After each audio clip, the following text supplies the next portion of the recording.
ہم آج بات کریں گے پاکستان کے عدالتی نظام اور انصاف کی جلد فراہمی کے حوالے سے. میرے ساتھ موجود ہیں نامور قانون دان ایس ایم ظفر. آئیے ان سے بات کرتے ہیں. شاہ صاحب آپ کیسے ہیں؟ السلام علیکم. جی بالکل. سر تاثر یہ ہے کہ افتخار چودھری کی بحالی کے بعد پاکستان کا عدالتی نظام درست ہو جائے گا اور عدلیہ آزاد ہو گئی ہے. افتخار صاحب کی بحالی ایک خوش آئند بات ہے، لیکن یہ جو 16 مارچ کا فیصلہ ہے یہ سپریشن آف پاورز کی جنگ جیتی گئی ہے. سپریشن آف پاور کی جو جنگ ہے وہ جیتی گئی ہے اور عدلیہ کو مملکت کا ایک علیحدہ ستون مان لیا گیا ہے. لیکن اس کی وجہ سے یہ سمجھنا کہ عدلیہ کا پورا نظام اور خاص طور پر انصاف کی فراہمی وہ چشم زدن فوراً درست ہو جائے گی، یہ بہت طویل سفر ہے اور اکیلے چیف جسٹس کا کام نہیں ہے، اس میں بہت سارے اور عناصر شامل ہیں. کیا عدلیہ کی آزادی سے ایک عام درخواست کنندہ کو فائدہ پہنچے گا جو لٹیگیشن میں انوالو ہے، جو مجسٹریٹ کی عدالت میں پیش ہو رہا ہے، سول جج کی عدالت میں پیش ہو رہا ہے، ایڈیشنل سیشن جج کی عدالت میں پیش ہو رہا ہے، سیشن جج کی عدالت میں پیش ہو رہا ہے، انصاف اس کو نہیں مل پا رہا، دھکے وہ کھا رہا ہے، تو یہ جو تبدیلی آئی ہے اس سے اس کو کتنا فائدہ پہنچے گا؟ ابھی تو صرف حوصلہ اسے ملا ہے کہ شاید تبدیلی آئے، لیکن تبدیلی آنے کے لیے ابھی آپ کو بہت سارے مراحل حل کرنے ہوں گے. کن کن مراحل کی بات آپ کر رہے ہیں؟ آپ اگر دیکھیں تو جب آپ انصاف کی بات کرتے ہیں تو ان تمام گزشتہ سالوں میں انصاف کسی حکومت کی اول ترجیح نہیں رہی، کسی کی بھی. انصاف کو تو ثانوی حیثیت ملی رہی ہے، حتیٰ کہ انصاف کو سب سے پہلے اہمیت ہونی چاہیے تھی. انصاف ملتا کیسے ہے؟ اس کے اندر کیا کیا چیزیں شامل ہے؟ قانون، جس قانون کے ماتحت انصاف اور عدلیہ کا نظام ہوتا ہے، عدالتیں جس کو ہم عدلیہ کہتے ہیں، انتظامیہ، محکمہ پولیس، اور اس کے ساتھ ساتھ وکلا صاحبان. ظفر صاحب آپ خود اقتدار میں رہے اور پچھلے 5 سال میں آپ کی حکومت تھی، تو اس وقت آپ کو کیوں خیال نہیں آتا کہ گڈ گورننس کی ضرورت ہے اور انصاف عوام تک جانا چاہیے، اس کا فائدہ عوام تک پہنچنا چاہیے، عدالتوں کو بہتر ہونا چاہیے، جو پولیس کا نظام ہے وہ بہتر ہونا چاہیے، اچھے وکلا ہونے چاہیے، وکلا کی تربیت ہونی چاہیے؟ یہ آپ نے سوال خود مجھ سے پوچھ لیا.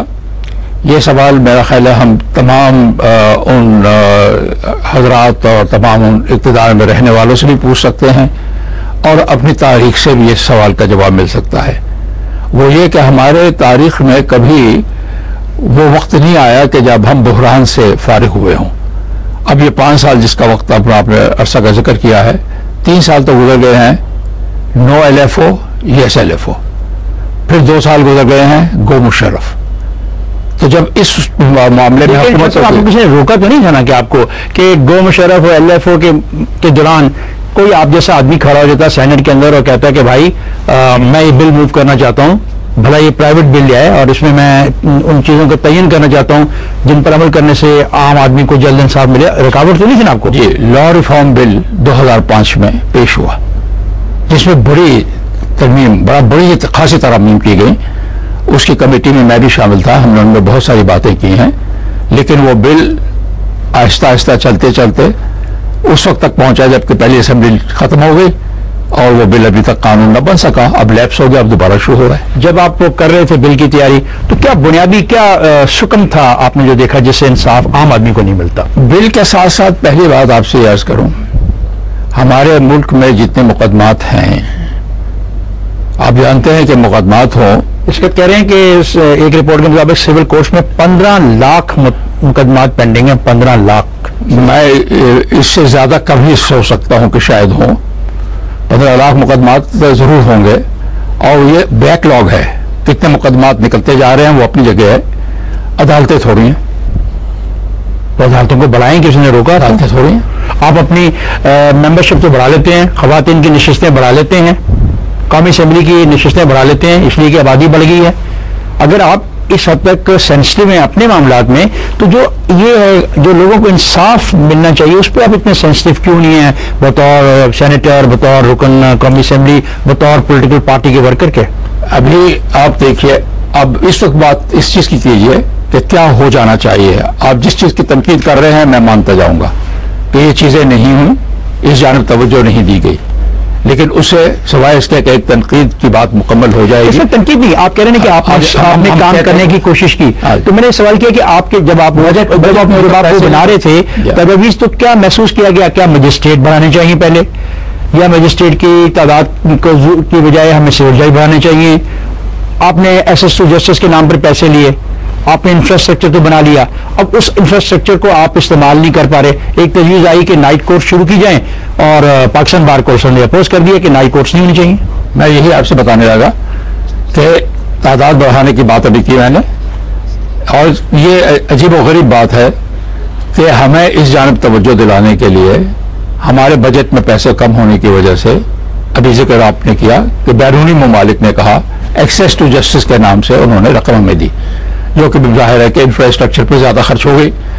انفراسٹرکچر پہ جو خرچ ہوئی کہ عدالتوں نے بھی کہیں بیٹھنا ہوتا ہے، عدالتوں کے لیے بھی کوئی جگہ ہونی چاہیے، جوڈیشل اکیڈمی بنانی پڑتی ہے، کمپلیکس بنانے پڑتے ہیں.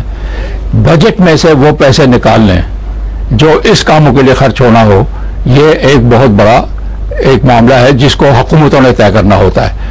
جب کبھی اس جانب زور دیا گیا ہے، معلوم ہوا کہ بجٹ میں پیسے نہیں موجود. پیسے کیوں نہیں موجود؟ آپ پھر دوسرے معاملات میں چلے جائیں گے. میں اس لیے اس کو مختصر کرتا ہوں کیونکہ ہمارے اخراجات زیادہ اپنے ڈیفنس پر ہوتے رہے. اخراجات زیادہ ڈیفنس پہ ہوتے ہیں، لیکن کیسز کا جو بیک لاگ ہے اس کو بھی تو ختم ہونا ہے ظفر صاحب. اگر نہیں کریں گے تو لوگوں میں جو ایک احساس پیدا ہوتا ہے محرومی کا کہ ریاست ان کو کچھ دے نہیں رہی، اگر ریاست مضبوط نہیں ہوگی تو جو ڈیفنس پہ آپ پیسے خرچ رہے ہیں اس کا کوئی فائدہ ہوگا؟ انقلابی سوچ کی بڑی سخت ضرورت ہے، اور وکلا صاحبان نے ایک انقلاب تو لا کر دکھایا، سڑکوں پر تشریف لے کر آئے، بہت 2 سال کے لیے تگودو کی. اب توجہ دینی پڑے گی انہیں اس جانب بھی. تعداد ان کی بہت زیادہ ہو چکی ہوئی ہے، اس لیے اب انہیں بیٹھ کر سوچ بچار بھی کرنی پڑے گی کہ اس معاملے میں کیا کیا جائے. میرا خیال ہے کہ بلا شک و شبہ 2 باتیں بڑی ضروری ہیں. شام کی عدالتیں، نائٹ کورٹس کہتے ہیں انہیں، ایوننگ کورٹس کہتے ہیں، تاکہ 2 وقت کام ہو، وہی بلڈنگ وہی انفراسٹرکچر بار بار استعمال ہو سکے گا. ہم وکلا صاحبان کو اس بات کے لیے تیار ہو جانا چاہیے. دوسرے فاسٹ ٹریک، جہاں جلد سے جلد انصاف ہو سکے، جہاں کم سے کم معاملات کے اوپر وقت صرف ہو، اور جتنی جلدی فیصلہ ہو سکے زیادہ مقدمات کو فاسٹ ٹریک میں ڈالنا ہوگا.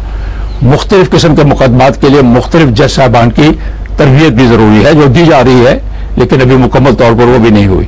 اگر ہم ان تمام معاملات کو دیکھیں گے تو آپ کو پتہ لگے گا کہ بہت مختلف نوعیت کی عدالتوں کی ضرورت ہے.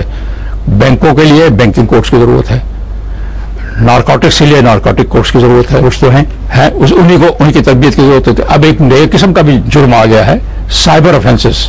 آپ جانتے ہیں ٹیکنالوجی، کمپیوٹر، یہ ساری چیزیں آ رہی ہیں. آپ کے کمپیوٹر میں انٹری ہو سکتی ہے، چوریاں ہو سکتی ہیں، جس کو کہتے ہیں ہیکنگ ہو سکتی ہے.